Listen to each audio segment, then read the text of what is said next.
साहित्य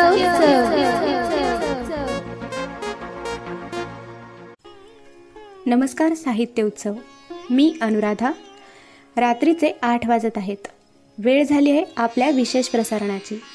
आज शुक्रवार अर्थात साहित्य उत्सवची साप्ताहिक मालिका मी इतिहास बोलतोय या अंतर्गत आज आपण जाणून घेणार आहोत महाकवी कालिदास यांच्याबद्दल.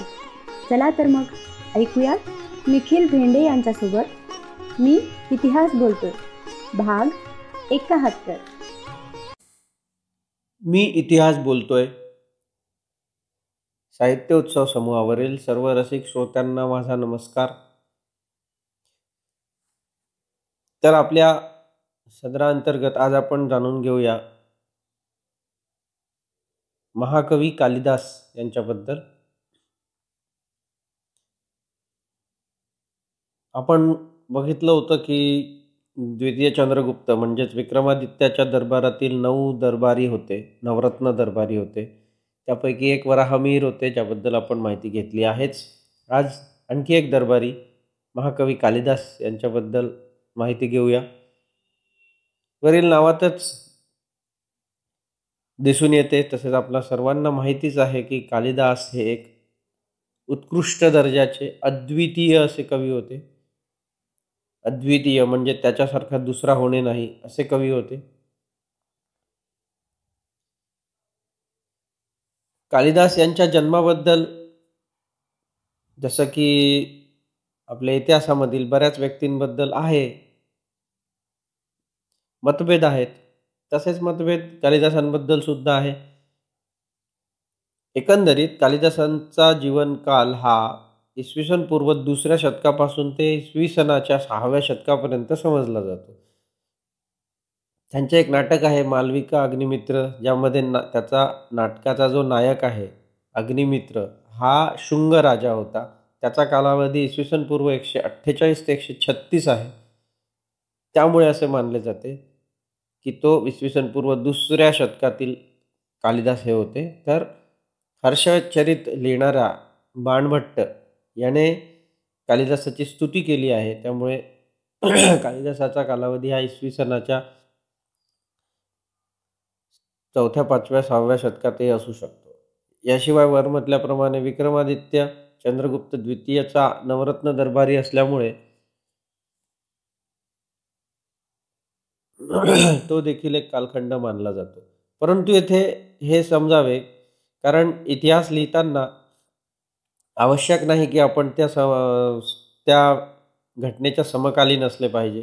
त्यामुळे निश्चितच नवरत्न दरबारीपैकी एक हा दाखला जास्त सुकर म्हणा किंवा खरा समजायला हरकत नाही. आता जीवनकालाप्रमाणे जन्माबद्दलही विशेष आहे. जन्मस्थानाबद्दल काहींच्या मते ते काश्मीरी आहेत, काहींच्या मते ते बंगाली आहेत, काहींच्या मते द्वितीय चंद्रगुप्ताची राजधानी असलेल्या उज्जैनमधीलच ते आहेत, तर काहींच्या मते विदर्भातील ते आहे. याची कारणे सुद्धा आहे. त्यांच्या नावात दास असल्यामुळे त्यांना बंगाली समजले जाते. तसेच त्यांची काव्यशैली ही वैदर्भी रीतीने लिहिली आहे, त्यामुळे त्यांना विदर्भाचा रहिवासी सुद्धा म्हटले जाते. तर असे म्हणतात की कालिदास हे लहानपणी अत्यंत मूर्ख होते आणि तेथील काही पंडितांनी छळकपट करून त्यांचा विद्योत्मा नावाच्या एका महिलेशी विवाह लावून दिला. परंतु पुढे त्यांचा विवाह त्यांच्या विवाहासंबंधात मतभेद निर्माण झाले. विद्योत्मा त्यांचा तिरस्कार करायला लागली आणि कालिदासांनी गृहत्याग केला. मात्र त्यानंतर ज्ञान प्राप्त करून कालिदास पुन्हा स्वगृही परतले आणि दरवाजावर जाऊन त्यांनी आज्ञा दिली, अनावृत कपाटम द्वारम देही. तर याच्या उत्तरादाखल विद्योत्तमेने म्हटले, अस्ति कच्छिद वाग विशेषः. बस ज्ञान प्राप्त झालेल्या कालिदासांनी या वाक्यावरूनच 2 महाकाव्य आणि एक नाटक माफ करा, एक खंडकाव्य रचले. 2 महाकाव्य म्हणजे कुमार संभव आणि रघुवंश, तर एक खंडकाव्य म्हणजे मेघदूत.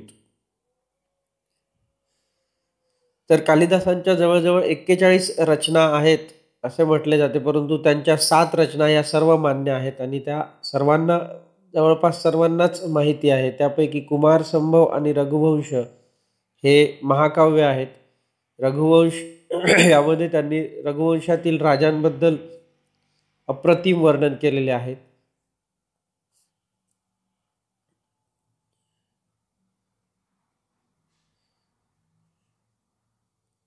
अभिज्ञान शाकुंतल, विक्रम संवियर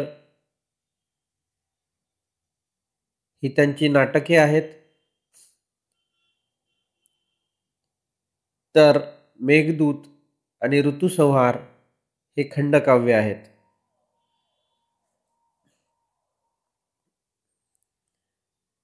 मालविका अग्निमित्र हे एक नाटक, माफ करा मी इथे सांगायचं विसरलो, त्यांची 3 नाटके म्हणजे मालविका अग्निमित्र, अभिज्ञान शाकुंतल आणि विक्रम संयमवर हे आहेत. तर कालिदासांची काव्यशैली ही विशेष होती. त्याचे 4 वैशिष्ट्ये त्या काव्यशैलीची होती. ती म्हणजे प्रकृती चित्रण, अलंकार विधान, रसपरिपाक आणि सुबोध भाषा शैली.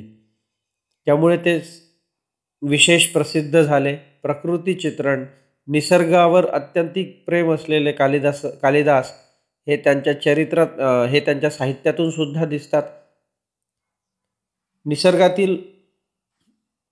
निसर्गाला मानवी स्वरूप प्राप्त करून देण्याचा प्रयत्न त्यांनी आपल्या साहित्यातून केला आहे.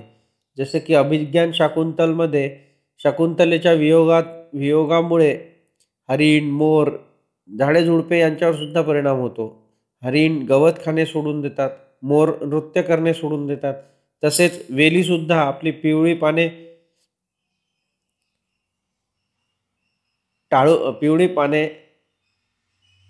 म्हणजे त्यांची पिवळी पाने गळून जातात. त्याला असे म्हटले आहे की त्या निमित्ताने ह्या वेली अश्रू ढाळीत आहेत. अशा प्रकारे त्यांनी वर्णन केले आहे.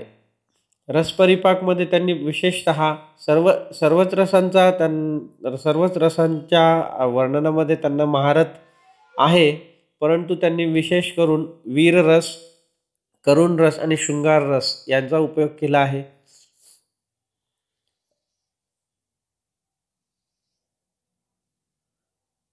वीररसाचा वापर त्यांनी रघुवंशामध्ये केला आहे. करुण रस कुमार संभव आणि रघुवंश यांमध्ये करुण रस वाचकांना म्हणा किंवा श्रोत्यांना रडवल्याशिवाय राहत नाही. अभिज्ञान शाकुंतलमध्ये त्यांचा शृंगार रस दिसून येतो. शृंगार रसातील संयोग रस आणि वियोग रस या दोन्हीचे वर्णन देखील त्यांनी केले आहे.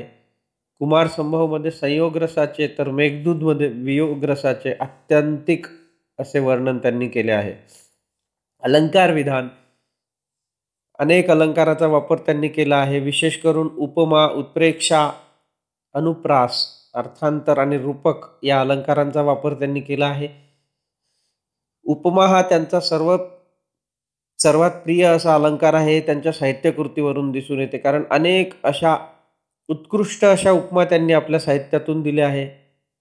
त्यानंतर झालेल्या साहित्यिकांनी आणि इतिहासकारांनी सुद्धा याचा अनुभव घेतला आहे आणि त्यामुळेच त्यांनी कालिदासांचा उपमा सम्राट असा गौरव केला आहे. आणि त्यानंतर संस्कृत साहित्यामध्ये उपमा कालिदासेय अशी एक, म्हणजे हा वाक्प्रचार म्हणा किंवा म्हण म्हणा, ती रूढ झाली आहे. त्यानंतर साहित्यकृती तेव्हाच प्रसिद्ध होते जेव्हा तिची भाषा जनमानसाला कळते आणि ती समजायला अत्यंत सोपी असते. क्लिष्ट तसेच कठीण असलेली भाषा समजण्यास कठीण जाते आणि त्यामुळे त्या साहित्यातील रस निघून जातो आणि साहित्यकृती अपयशी ठरते. तर कालिदासांची भाषाशैली अत्यंत सुबोध, सोपी अशी होती. समास, संधी यासारख्या व्याकरणिक गोष्टींचा त्यामध्ये अभाव होता. जनसामान्यांना समजणारी अशी अत्यंत सुलभ आणि सुबोध भाषाशैली त्यांनी वापरली. त्यांची भाषा ही अत्यंत मधुर आणि प्रसाद गुणदर्शक अशी होती. त्यामुळे कालिदास अत्यंत लोकप्रिय साहित्यिक ठरले. त्यांचा महाकवी असा गौरव केला जातो. काही इतिहासकार, काही साहित्यिक त्यांना राष्ट्रीय कवी सुद्धा म्हणतात. तसेच अनेकांनी त्यांचा सरस्वतीचा वरद पुत्र म्हणून सुद्धा गौरव केला आहे. तर असे हे कालिदास यांनी संस्कृत साहित्यामध्ये एक अत्यंत महत्त्वाचे योगदान दिले आहे आणि त्यांच्या साहित्यकृती ह्या संस्कृतमध्ये मैलाचा दगडच ठरल्या आहेत. धन्यवाद. दर्जेदार साहित्याचा आणि कलाकृतींचा आस्वाद घेण्यासाठी जॉईन करा साहित्य उत्सव व्हॉट्सॲप किंवा टेलिग्राम ग्रुप. जॉईन करण्यासाठी संपर्क करा 98 81 60 20 25 या क्रमांकावर. संपर्क क्रमांक पुन्हा एकदा 9881 60 2025. साहित्य उत्सव हे यूट्यूब चॅनल आजच सबस्क्राईब करा. साहित्य उत्सवच्या फेसबुक पेजला जरूर भेट द्या, कारण ज्ञान आणि मनोरंजन यांचं अतूट नातं म्हणजे साहित्य उत्सव.